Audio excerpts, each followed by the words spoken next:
文姐想問下，我哋而家點樣區分呢個舊國標同新國標嘅電動車呢？首先咧，我哋喺合格證上邊咧就可以分別出我哋嘅新國標同埋舊國標噶啦。新國標上邊咧係寫住我哋嘅標準係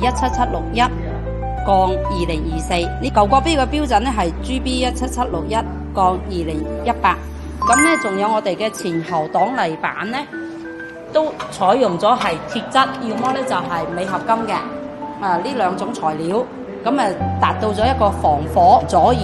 呢個效果。仲有嘅係我哋全車嘅塑料質量係唔可以超過5.5%嘅，有效咁樣降低咗佢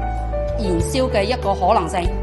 新國標電動車咧係有4G 或者係5G 公網嘅通訊模塊，或者係其他類似功能嘅通訊模塊，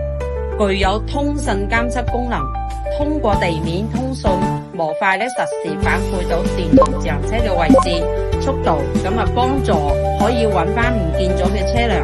咁我哋市民咧就可以通過呢幾個方面咧去購買到新國標嘅車輛噶啦。